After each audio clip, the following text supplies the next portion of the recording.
Welcome. Welcome. Please come on in. Have a seat. There's some here.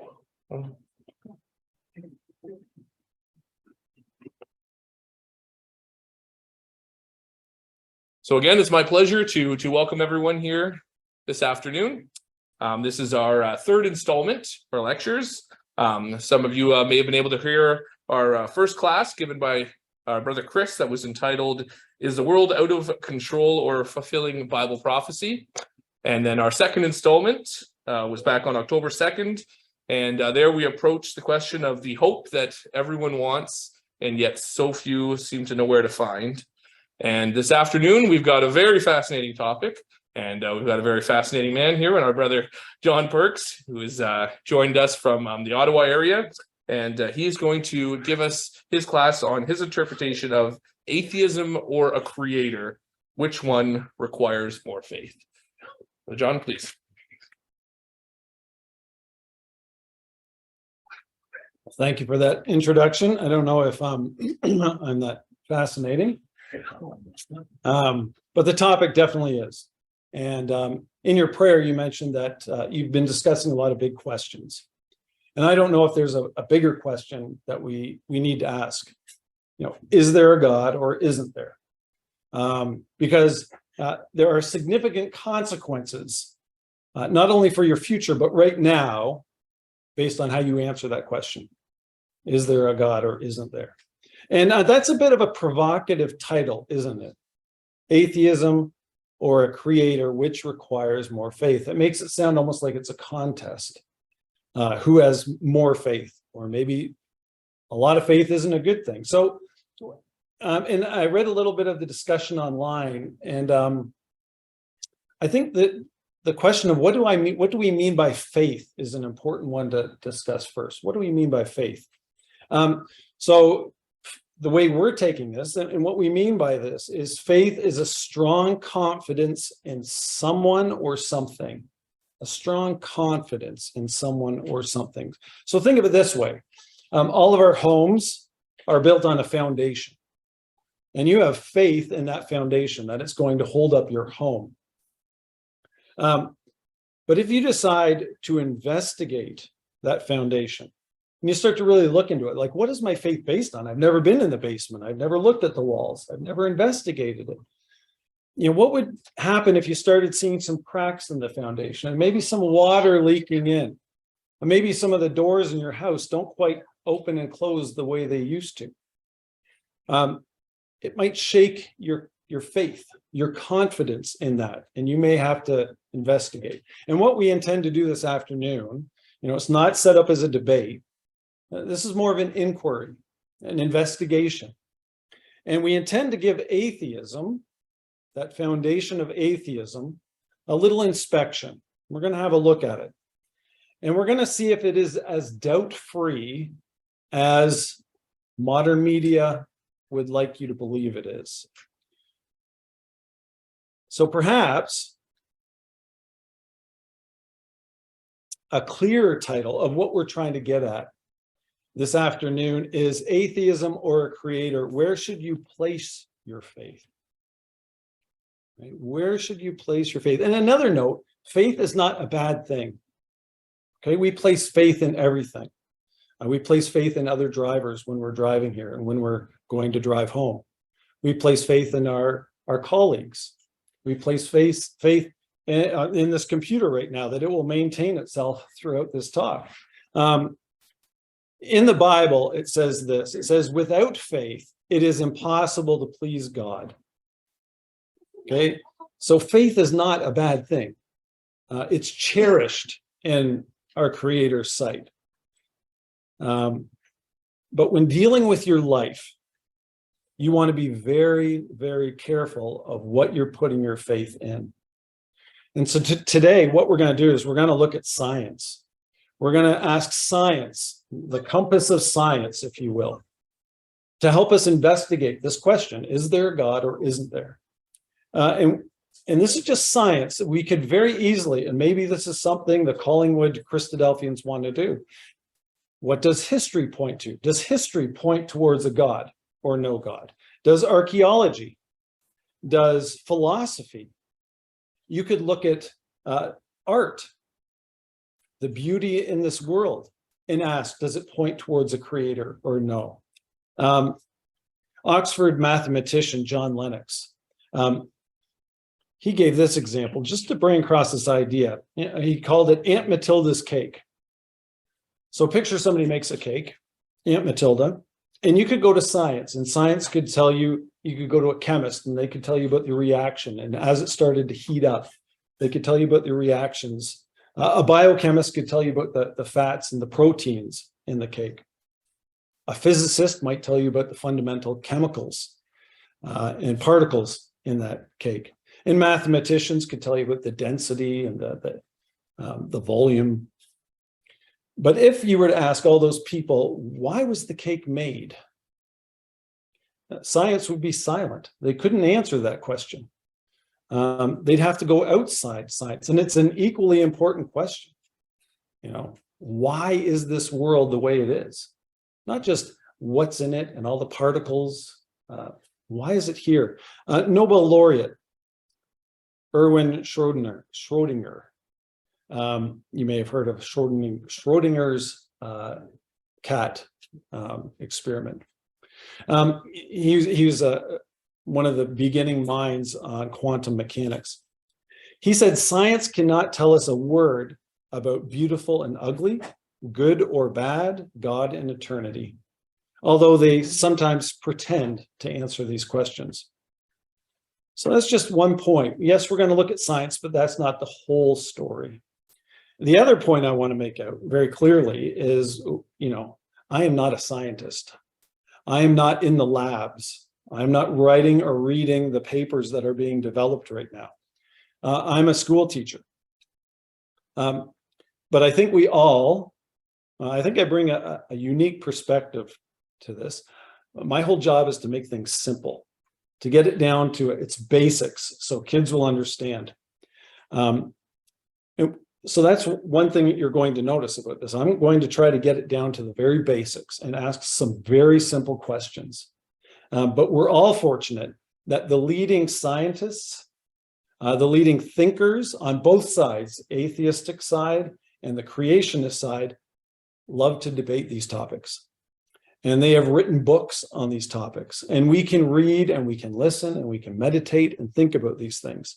And so just one example, there's a podcast called Unbelievable, where they get a leading atheist scientist and a leading creationist scientist, and they have them debate their best arguments.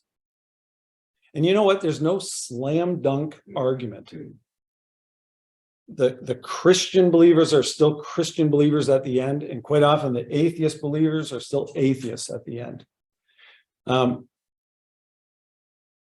So you have to conclude, Christian scientists must have very strong arguments that, I mean, the world would like you to think, the media would like you to think, oh, it's a slam dunk. Not so, especially not so when you listen to these debates. So it's some of those arguments that we're going to look at tonight or this afternoon. So let's clarify the two positions. And there can only be one or the other. You can't have sort of halfway here.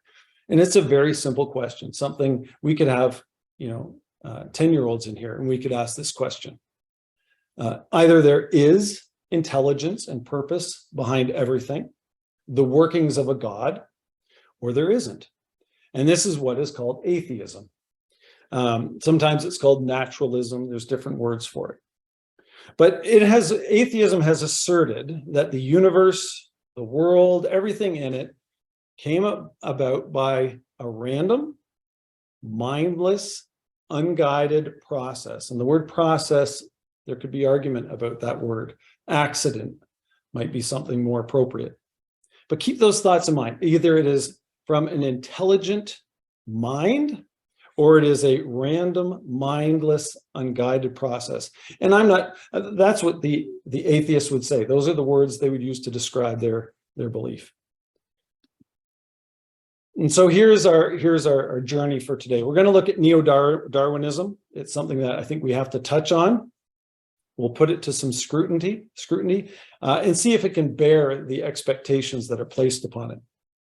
Second, we're going to talk about the rational intelligibility of the world. We're going to look at the very fact that the world, the universe, is intelligible. We can look at it and understand it. What does that lead us to conclude? We'll look at the fine-tuning of the universe. It's a well-known argument.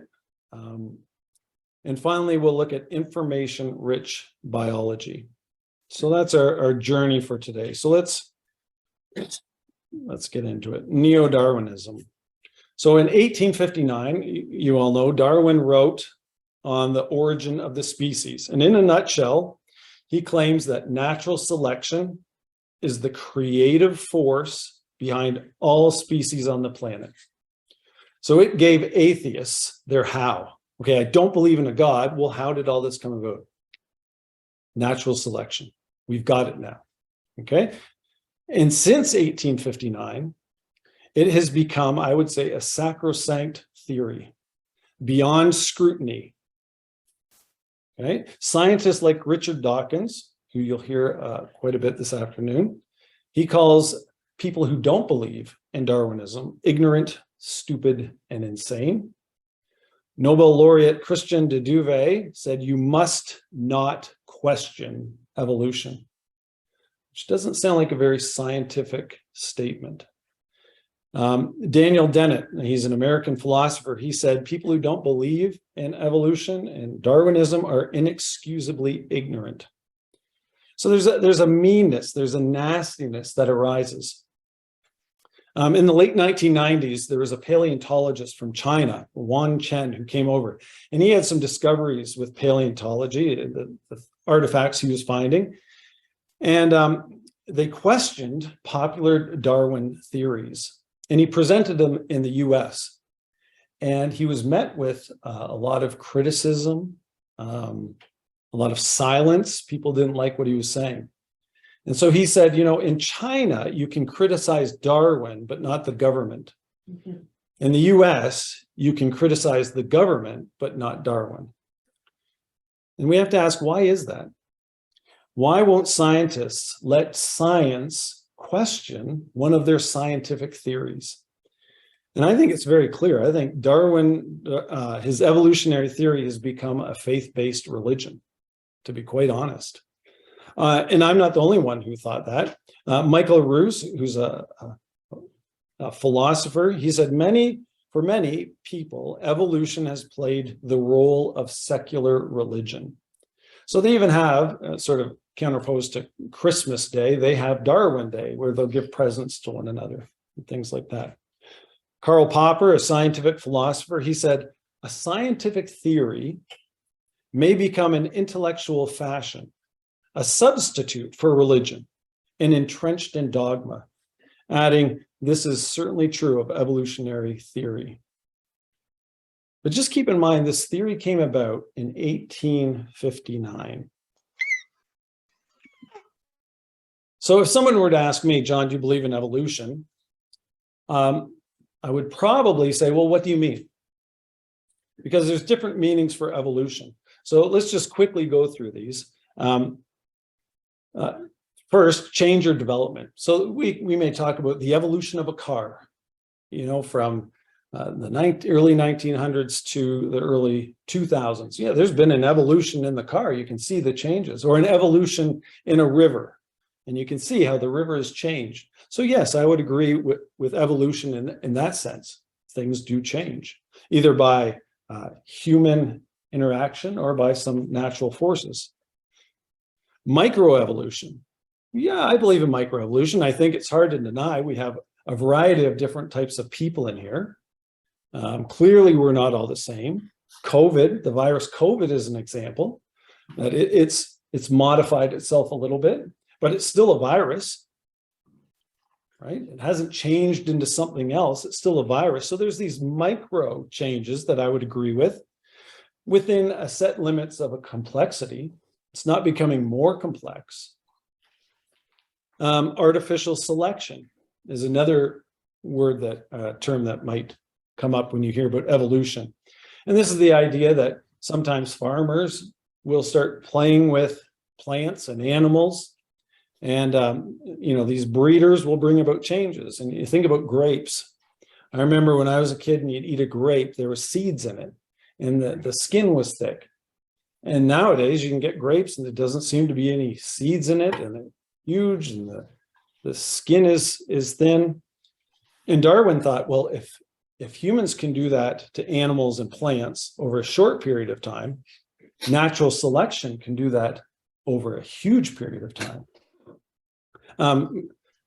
But animal plant breeders or human breeders of plants and animals, they're putting foresight and intellectual input into those things. Natural selection is mindless. And so I don't think that's a fair comparison. Common descent is another idea. So that's the idea that everything came from one common ancestor. And so there might be some truth in that humans all have the same common ancestor, and perhaps dogs all have a common ancestor. But to say that the variety of life that we see all came from one bacteria millions, billions of years ago, no, we would not agree with that. There's no mechanism for such modifications.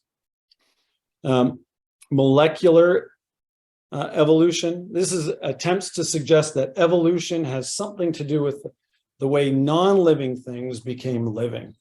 And, there's been no success in showing that that's possible. And then, of course, the last is macro evolution, large-scale innovation, the development of new organs, new structures, new body plans, new genetic material, which would require massive increases in qualitative complexity. And it doesn't matter how much time you throw at something, you will not get macroevolution. Okay, so just a bit of a clarification on what we're talking about. So if somebody said, you don't believe in evolution, well, it depends on what one you're talking about, what definition. But here are some of the big problems with macroevolution, which is the popular one that people are thinking about when they talk about evolution. The first is, there's a couple that I had on here, but I've taken out just for time's sake. Fossil records do not promote macroevolution. Time constraints, they're finding there's just not enough time based on how long we think the universe has been here for the millions and millions of small changes that would have to take place. But here are three of the big problems with macroevolution. The first one is just natural selection in itself. This is the backbone of Darwin's theory, and it can't bear the burden that's been placed upon it. Scientists are recognizing more and more, and they're desperate to find a new theory in its place. So the two main problems with natural selection are, number one, it takes material that is already there and it weeds things out. It is not creative in any sense. Okay, so that's a huge problem with natural selection. It does not create. It takes what's there and it might modify in micro ways. So if you're going from the most simplest form of life, which they say from the simplest bacteria to ourselves, that would take extreme increases in functioning complex genetic material. And natural selection is not creative. One scientist said it's more likely to break something than to create something. So if it's going to do anything, the other part is you need life to exist already if natural selection is going to do anything. So convinced Darwinists, consider this quote, it's from convinced Darwinists, John Maynard Smith and E. Zathmary. They said there is no theoretical reason that would permit us to expect that evolutionary lines would increase in complexity with time. There is no empirical evidence that this happens. Okay, so it just doesn't work. In fact, some people point to bacteria. So you have 150 years of studying bacteria, and one generation is made every 30 minutes. So you have millions and millions of generations study, and bacteria is still bacteria. It hasn't increased in its genetic material.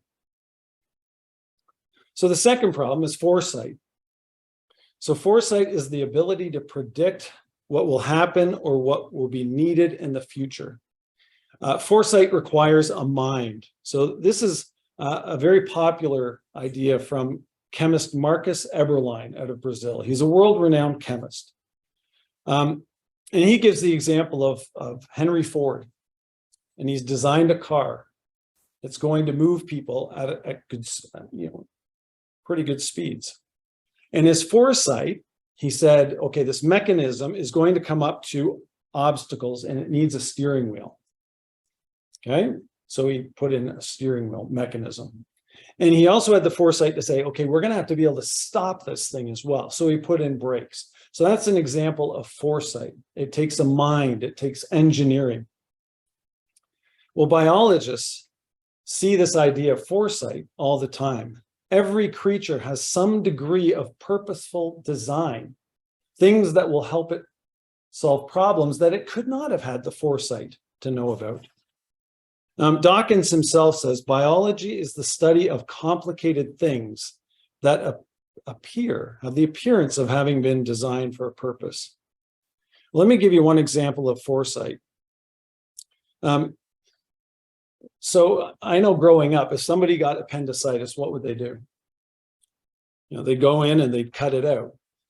But I've known a number of people over the last 5-6 years who have had appendicitis and they won't cut it out unless it's like ready to burst. They'll treat you with antibiotics. And like, why the change? Why are they reluctant to take out the appendix now? Well, this is a sign of foresight. So we know that there's a problem in life. Sometimes we get something inside of us that's bad for us. And so with foresight, when we were created, we have this thing called diarrhea that cleanses out the system. It gets rid of the bacteria, the bad bacteria. The problem is it gets rid of the good bacteria as well. Well, what they're finding is the appendix is considered a safe house for good bacteria. And so it will replenish your colon with the bacteria you need, the good bacteria, which is why they are more reluctant to cut those out now. So it's a sign of foresight. And this Marcus Eberlein, he has a book filled with ingenious solutions to these problems.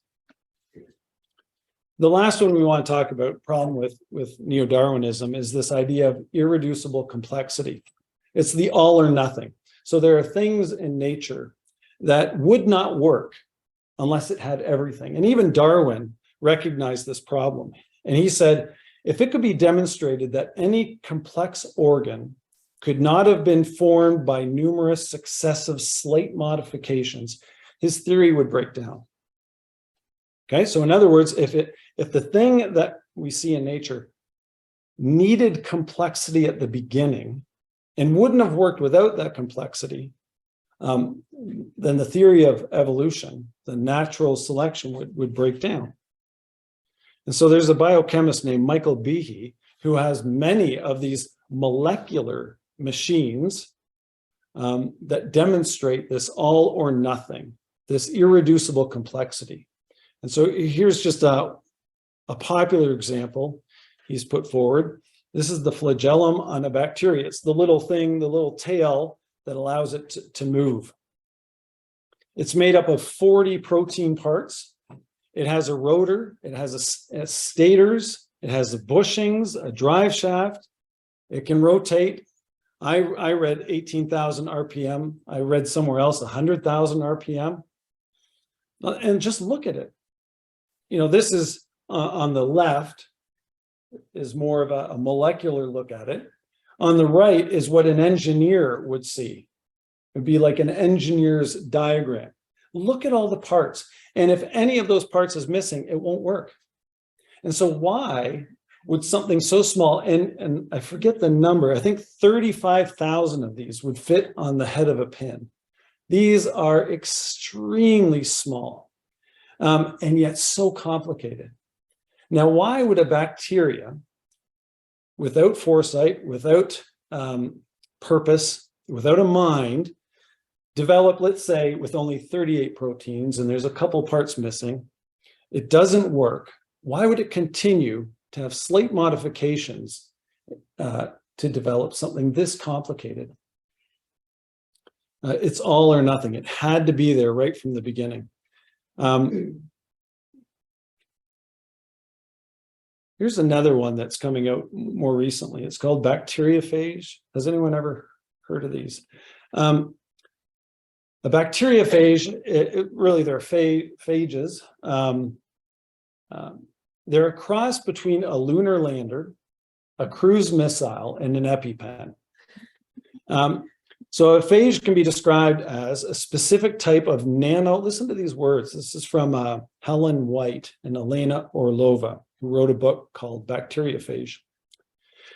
Listen to the words they use. It's a type of nanomachine that is able to recognize its environment, find a host cell, start infection, self-assemble, and safeguard its genome until the next cycle of replication is initiated.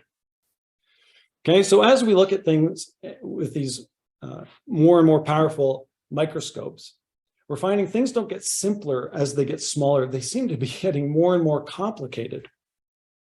So what this virus does is it hunts out specific bacteria, like a cruise missile. When it finds one, it lands like a lunar lander. It pierces the cell and injects its DNA, which is in the top of it, into the bacteria. The bacteria then goes out and reproduces itself. It then sends out an enzyme which blows the cell up, allowing it to the duplicates to go out after more bacteria. This could be a solution to some of our problems with antibiotic resistance, because they're learning how to take these molecular machines and have them attack specific bacteria. So pretty amazing. Now, all this is leading to this. Some neo-Darwinist evolutionary faithful are saying, okay, we're getting into a problem here. We're learning more, and the more we're learning, the more this 1859 theory is breaking down. And so they're starting to have conferences.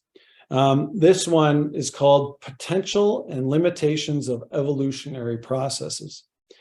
And they're following on a pattern from one in November 2016 by the Royal Society in London, called New Trends in Evolutionary Biology. It says that it openly spoke of the need for a revision of the standard Neo-Darwinian model of evolutionary theory. I like that they openly spoke of the need. There's this sense of tremendous fear of questioning the Darwinian theory among scientists. I sort of picture what Galileo must have been feeling when he was bringing about his heliocentric idea. And those who held the Aristotle view of the geocentric were quite upset with him. So let's get back to that initial question. Where should you place your faith? Is it more logical to believe that a world where living things are not only complex, but required the complexity at the very smallest scale and right from the beginning in order to even function, came about by a creator with foresight, purpose, and intelligence, or by a random, mindless, unguided process? Okay, so let's move on to number 2, the rational intelligibility of our world. So what do we mean by that? So some of the greatest scientific discoveries are when mankind can articulate the laws that the universe operates under. So we have Newton, Einstein, humans that look at nature, they look at the world, They look at the universe and they discover patterns, and they discover systems, and they discover laws that everything seems to run by. And so they express these as theorems, they express them as laws, they express them as principles. Here are some examples: the law of thermodynamics, the law of universal gravitation, Archimedes' principle, Bernoulli's principle, E equals mc squared. The question is, why? Why should we expect to find laws, principles, and systems in the universe? Okay. Einstein said the most incomprehensible thing about the universe is that it's comprehensible. Why can we understand all this? Why can we define these things? So what's a more logical conclusion? We have definable laws, principles, and systems because the world came about by a random, mindless, purposeless accident. Or we have definable laws, principles, and systems because it came about by an intelligent creator. So let me just ask this question. How long do you think literary scholars would investigate a book, let's say a book of poetry or a play written by an ape that randomly tapped away at a typewriter? I think it wouldn't take too long before they looked at the pages and they say there's no pattern here. There's no logic to it. There's no meaning. And they would abandon that book. There's nothing to it. On the other hand, how long, to the chagrin of grade 9 and 10 students, at least in Ontario, have we been investigating creative books by William Shakespeare and poetry by Robert Frost? Well, why do we keep investigating? Why do we keep reading them? Why do we encourage other people to read them? It's because there's patterns. There's plot, there's character, there's emotion, there's themes. We keep reading them and enjoying them because there's a creative mind behind them. Well, how much more the universe? Perhaps the reason people keep investigating the universe is because there's a creative mind behind it that put together these laws and principles. If it was just a shambles, mindless, purposeless, I don't think we would continue to investigate it, or there wouldn't be anything to investigate. And so C.S. Lewis put it beautifully. He said, men became scientific because they expected law in nature, and they expected law in nature because they believed in a legislator. Okay, now C.S. Lewis was an atheist who became a Christian, but you might say, well, that's a Christian's perspective. Well, here's Melvin Calvin. He's a Nobel Prize winning biochemist. And he was wondering, how come humans started investigating the world around them? And he tried to figure out what is the origin of that conviction.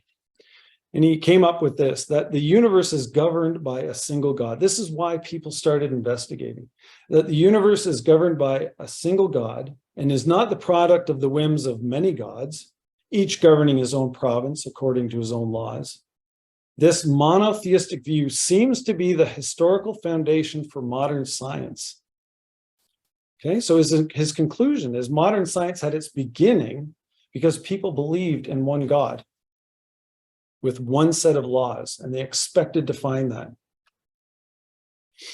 The Stanford Encyclopedia of Philosophy, Del Ratch writes, it's not uncommon for humans to find themselves with the intuition that random, unplanned, unexplained accidents just couldn't produce the order, beauty, and elegance that and seeming purpose that we experience in the natural world around us. So you see what they're saying? The more logical, more reasonable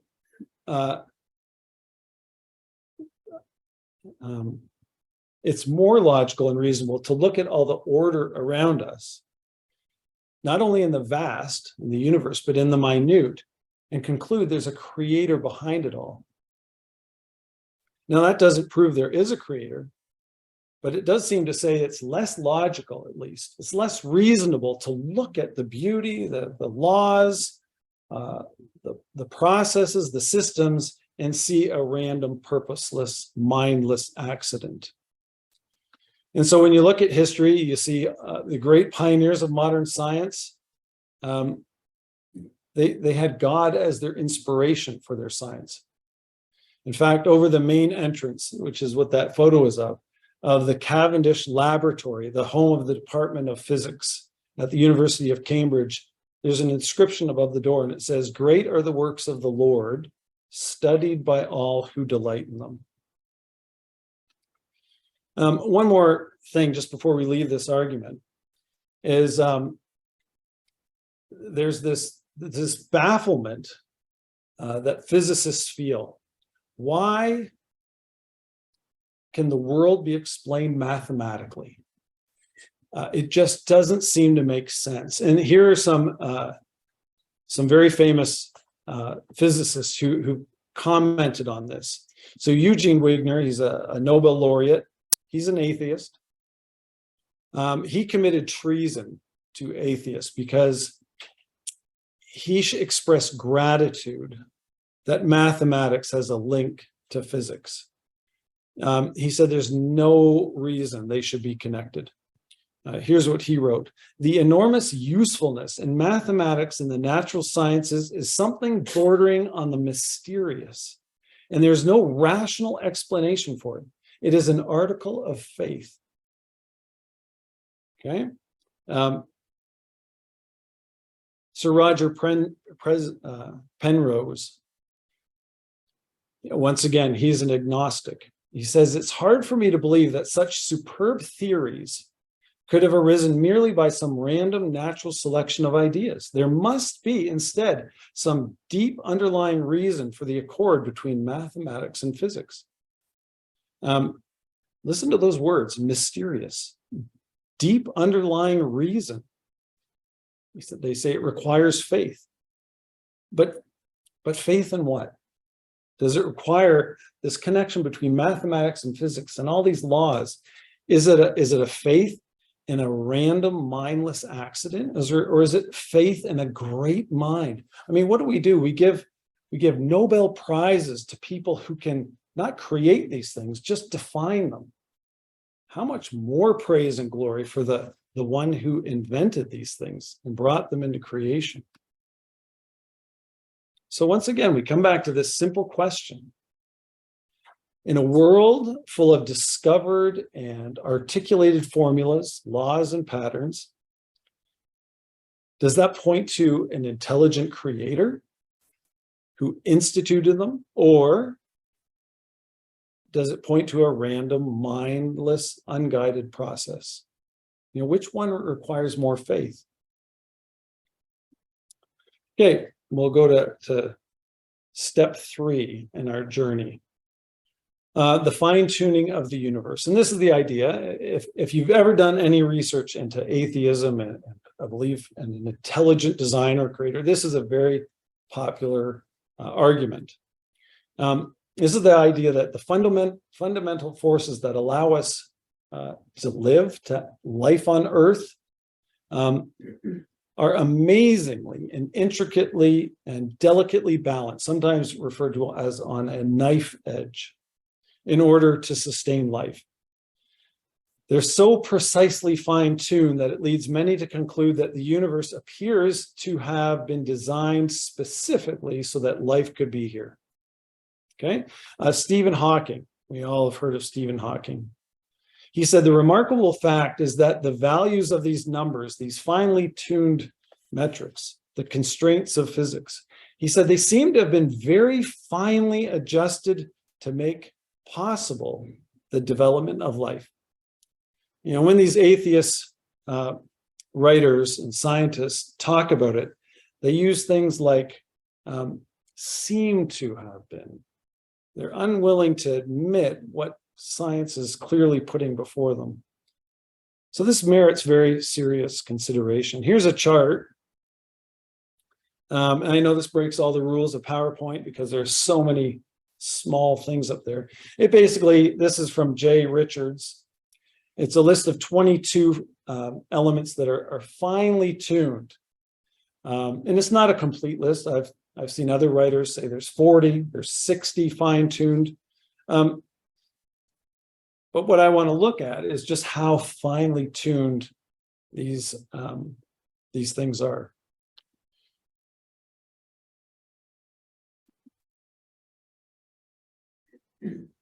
So just a couple of examples. So theoretical physicist Paul Davies at Arizona State University, he looked at the nuclear strong force to the electromagnetic force. And so, I don't know, these numbers are big. Picture a dial, on a soundboard. But when you turn the dial, there are, what do we have up there? 16 quadrillion, 10 quadrillion little ticks. So you keep on turning it. If it was one to the left, he says no stars would have formed. Or one to the right, no stars would have formed. So it had to be precise. 1 in 10 to the 16, 1 in 10 quadrillion. And just for context, the hardest lottery in the world to win is the Super Eno Lotto. I think it's in Italy. 1 in 622 million. So, I mean, that's a hard thing. This is just one thing that had to be just perfectly tuned. Here's another one. This is the ratio of electromagnetic force constant to gravitational force constant. If increased by 1 part in 10 to the 40, only small stars.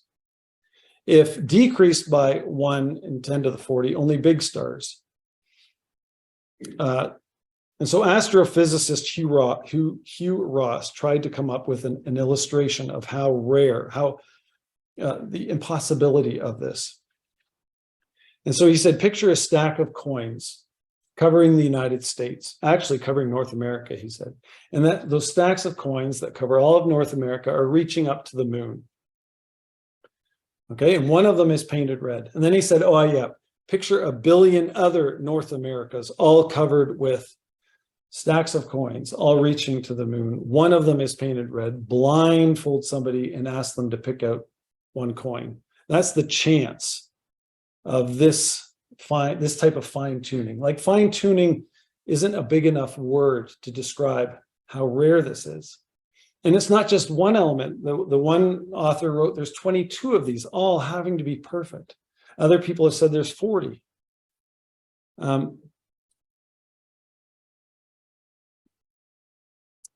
That mathematician we've already referred to, eminent mathematician Sir Roger Penrose. And this is hard to comprehend, but when he said, when thinking about the precision required to bring about the universe in just the right way to allow a state of low entropy so that there would be the second law of thermodynamics, he said the chances of that were 1 in 10 to the 123, which is a number so big, if you put a 0 on every particle in the universe, you would run out of particles at around 1 in 10 to the 83. So it's hard to ignore the absolute fine-tuning of all these elements and how everything just seemed to work out so that life could exist. And so scientists who are presented with this say things like this: the impression of design is overwhelming. That was Paul Davies, who's a physicist. When atheist mathematician and astronomer Sir Fred Hoyle learned about the fine-tuning required in the nuclear ground state energy levels in order to allow for an abundant supply of carbon, he confessed that nothing had shaken his atheism as much as this discovery. And he said this: it looked as if a super intellect has monkeyed with physics as well as with chemistry and biology. Is it enough for him to leave his atheism? It should be. Arno Penzias, he said, some people are uncomfortable with the purposefully created world. To come up with things that contradict purpose, they tend to speculate about things they haven't seen. And so, presented with these numbers, with the absolute impossible probability, they've come up with things like the anthropic principle, the anthropic argument, which they say we exist in the universe. We exist, so the universe must have properties for us to exist. Sort of this circular argument. In other words, it's just saying we're here, so let's move on. The other main idea, which is gathering some popularity, is this idea of a multiverse, which states there must be millions and millions of universes, and therefore one of them just would happen to have all those specifically fine-tuned ratios, which Richard Swinburne said, to postulate a trillion other universes rather than one God in order to explain the orderliness of our universe seems the height of irrationality. And I heard another philosopher say, well, if you're going to have a trillion universes, surely one of them will have a God.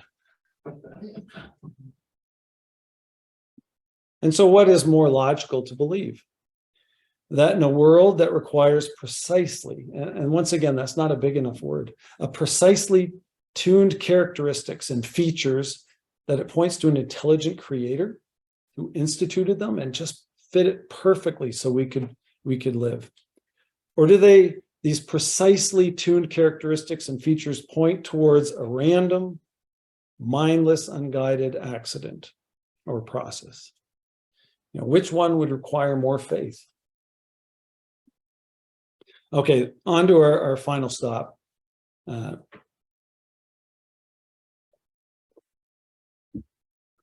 And I would suggest the most influential when I started researching and thinking about this.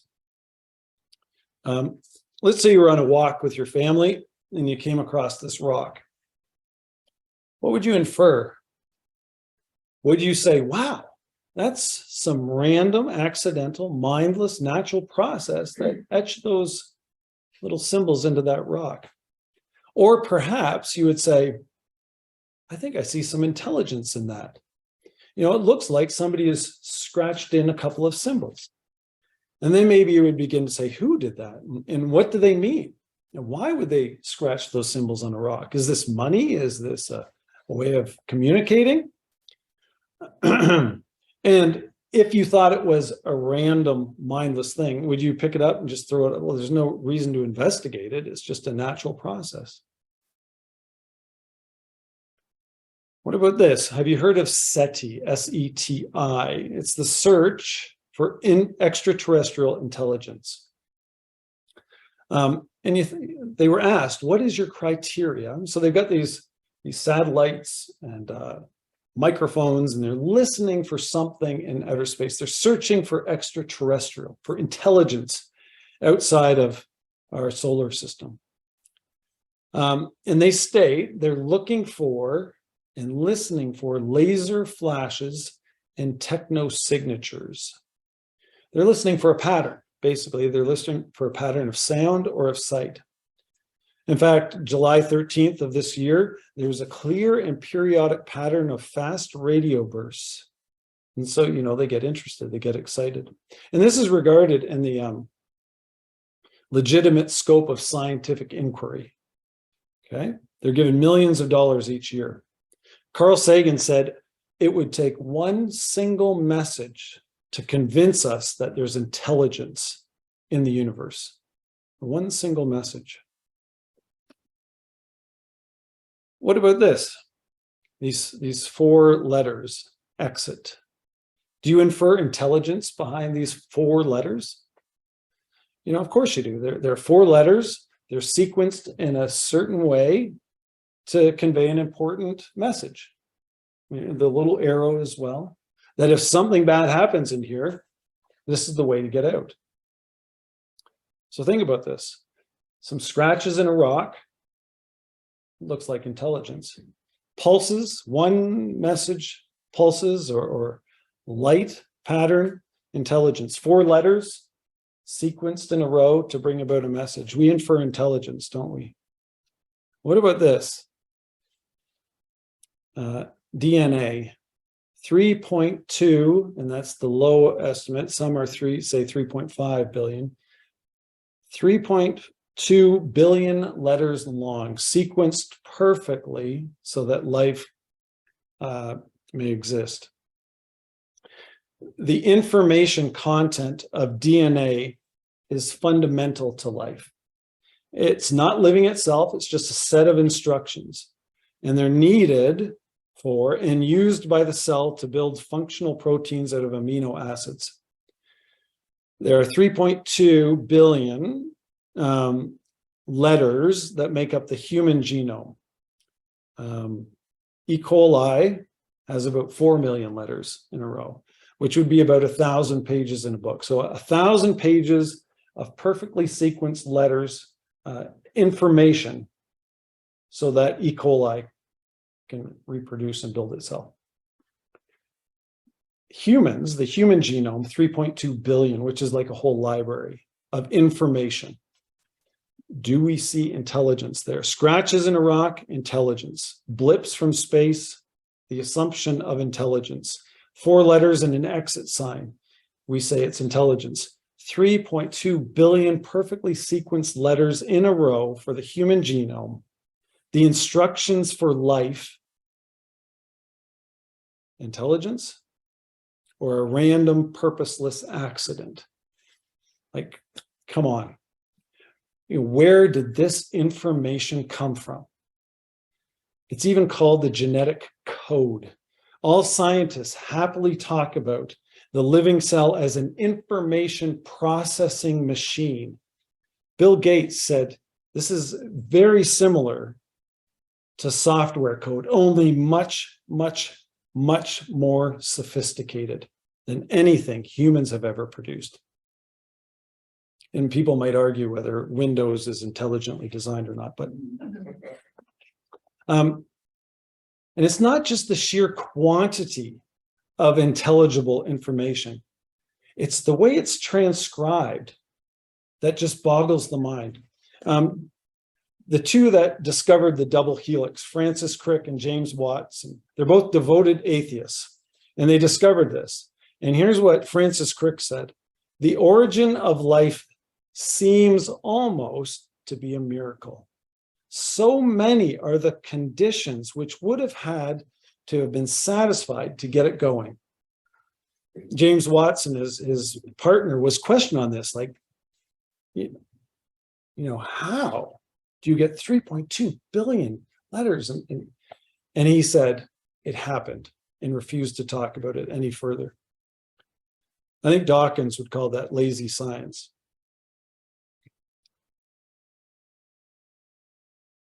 So you have this sophisticated, intricate set of instructions that had to have come from somewhere. But it's just information. They're the building plans. Now they go to the factory floor. And what happens in the factory floor is just as amazing, perhaps even more magnificent. It's how these plans, this information, gets turned into life. So what we're going to watch, hopefully this is going to work, we're going to watch a little video, and scientists are beginning to see what's going on inside the cell. If you remember in grade 11 science, you'd have a picture of a cell, and it just seems sort of static. There was the nucleus, and there was some little weird shapes here and there, but it didn't seem to be doing much. They're beginning to understand what's going on inside the cell, and they're creating these reproductions of what's going on. And so we're just going to look at the process in this little video.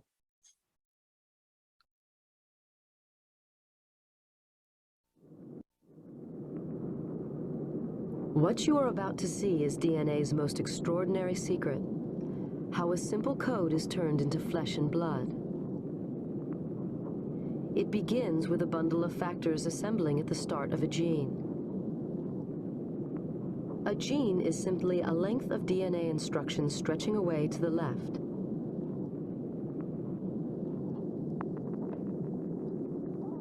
The assembled factors trigger the first phase of the process, reading off the information that will be needed to make the protein.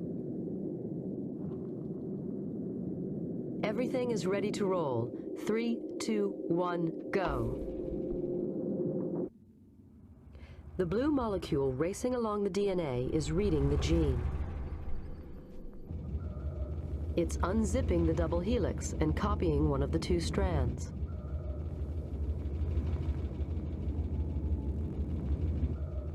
The yellow chain snaking out of the top is a copy of the genetic message, and it's made of a close chemical cousin of DNA called RNA. The building blocks to make the RNA enter through an intake hole. They are matched to the DNA, letter by letter, to copy the A's, C's, T's, and G's of the gene. The only difference is that in the RNA copy, the letter T is replaced with a closely related building block known as U.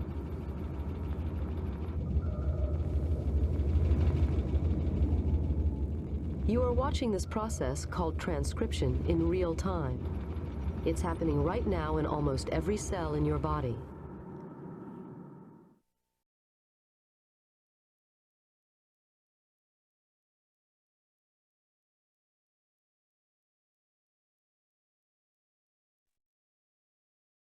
And so when these types of, and there's more, if you want to check them out, they show what's going on inside your cell with the kinesin, and it's just fabulous to watch this, not just this factory, it's like this little city that's going on in each of your cells.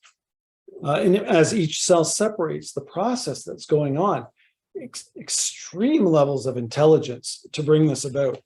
Dawkins, when he saw animations like this, it said it knocked him sideways. He said animations like this, especially part 2, which you can go on your own time to watch, and I would encourage you to do so, knocked me sideways with wonder at listen to the words he's using, miniatured intricacy of the data processing machinery in the living cell, and with admiration for the science that has worked it all out. And then the mRNA then travels to the cytoplasm where it is translated. So it takes all that information. It still has to make something with it. So the ribosome moves along the mRNA strand, reading the sets of chemicals called the codon, and it tells what amino acids to grab. It grabs those amino acids, adds it to others to develop a protein. And this is the chart humans have developed to figure out what it's doing. Now ask yourself, does this look like some random, mindless, unguided process? Or does it look like there is some sort of intelligence behind this? So it takes the 3 letters and then it just figures out what amino acids it needs. You see those at the bottom.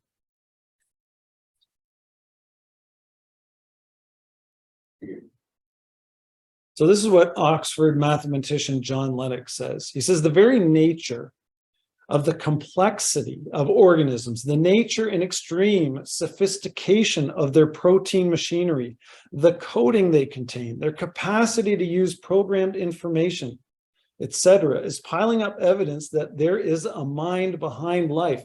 Now, we have to be fair to Charles Darwin. He did not have the technology we have nowadays. He thought cells were just a little bit of goof. But as they discover these things, you can see why scientists are beginning to say we need to redefine things. When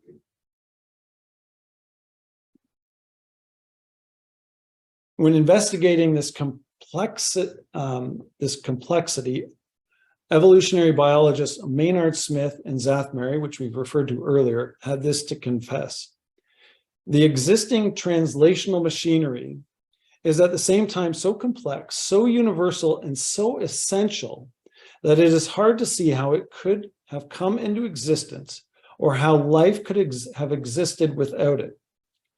So you see what they're saying there? They're saying you need that little machine to do all that work and take all that information at the outset of life. Without it, how do you have life? And so they're saying it's hard to understand how that happened, right? You can't have life without that little translational. How did that complex, sophisticated machine. And it's not just that. There are other systems in the cell, and they all rely on one another. How did it come about randomly, accidentally, without purpose? And not only, ready and set to go right from the beginning. So Stephen Meyer, he's a philosopher of science. He said, DNA does not imply the need for an intelligent designer because it has some similarities to a software program or to a human language. It implies the need for an intelligent designer because it possesses an identical feature, namely information content, that intelligently designed human text and computer languages possess. So we're not working by analogy here. They're not saying DNA is kind of like, it's sort of like. He's saying it is information like a human language, and that requires a mind. Another one, Hubert Yockey, physicist. It's important to understand that we are not reasoning by analogy. The sequence hypothesis that the genetic code works essentially like a book applies directly to protein and genetic text, as well to written language, and therefore is mathematically identical. Okay, so he's basically saying it's not like a book, it is a book. Francis Collins, he was the director of the Human Genome Project. He said, it's humbling for me and awe-inspiring to realize that we have caught the first glimpse of our own instruction book, previously known only to God. So I'll ask one more time, is it more logical to believe that a world where living things require complex language-based systems and sophisticated machinery to read the information, to process it, and to execute the instructions points to an intelligent designer, a creator who instituted them? Or do those complex language-based systems and sophisticated machinery that read, process, and execute the instructions, do they point to a random, mindless, unguided process? Which one requires more faith? Alan Sandage, an American astronomer, said, the world is too complicated in all its parts and interconnections to be due to chance alone. I am convinced that the existence of life with all its order and each of its organisms is simply too well put together.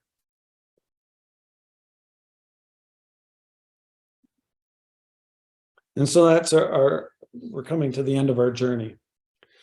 So when I look at the world, and I know many people do, they see an intelligent creator who engineered a world with incredible complexity and diversity, far beyond what human intelligence can create.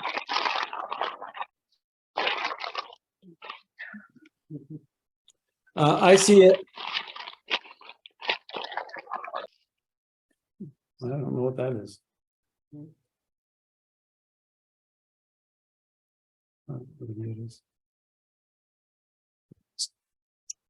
Okay, so I see an intelligent creator who engineered the world with incredible complexity and diversity. I see an intelligent creator, an intelligent God who put into place laws and principles so that this world can be studied and the things in it.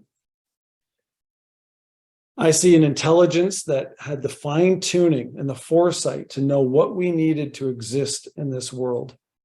And I see an intelligent creator that put in place the sophisticated information necessary for life in every living cell, in the molecular machines to read, transcribe, and interpret those plans.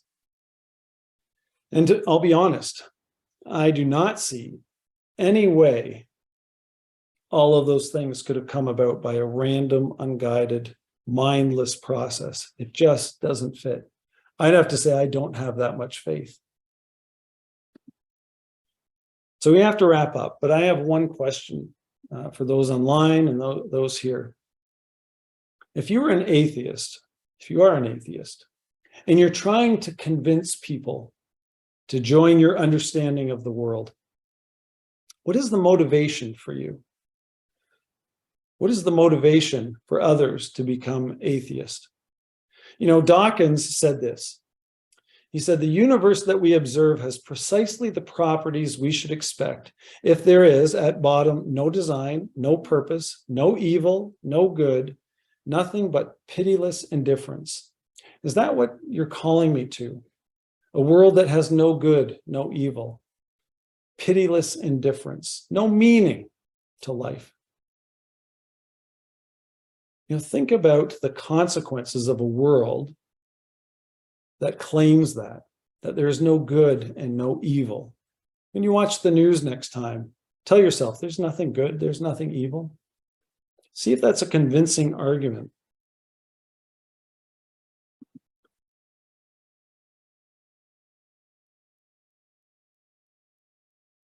But I'll tell you what the reason for having a faith, to believe that there's an intelligence behind this, that there's a God behind these things. And if you found any of these arguments at all stirring something inside of you, please hear me. In our Bible, which we believe is written by the creative mind behind all this world, behind the God that says faith is a good thing, that it's a tremendous quality. There's a whole chapter in that Bible that talks about those who lived by faith. And in it is this verse. It says, by faith we understand that the universe was created by the word of God, so that what is seen was not made out of things that are visible. Part of that faith is believing that God is behind everything. And our Creator says, you do have a meaning. There is such a thing as good and evil. You are not an accident. You are not pitiless. You are made in His image, and there is a hope. And He's reached out to us. And so I encourage you, if you've come to some of these, continue to look into the Bible, continue to investigate these things, search them out, because there is a purpose, and our God has invited us to that purpose. And we find it in our Bibles. Find out what God has in store for those who believe that He exists, because we're told that He is a rewarder of those who diligently seek Him. Thank you.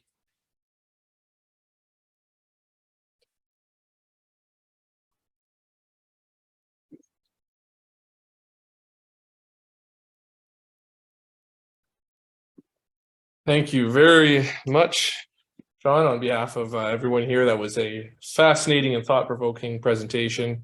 I would say my biggest thought is I think we all need to take the time to, if we ever come across any of our friends or family members that may be atheist, and congratulate them for that incredible amount of faith that they have in order to believe that everything you've spelt out for us so clearly this afternoon, the incredible intricacies of the universe, of our bodies, things that are mind-boggling, things we can't even hardly represent in numbers that we can fathom, and we see exactly how perfectly it comes together. So very much appreciated, John, and I hope that everyone here enjoyed that. And I'm sure John will be around and willing to take and maybe answer some questions if anyone has any afterwards. We also invite you to please help yourself to any of the literature or anything that you see on the desk there. And for anybody online, if you have any further questions and want to reach out, please visit us at www.collingwoodchristadelphians.ca.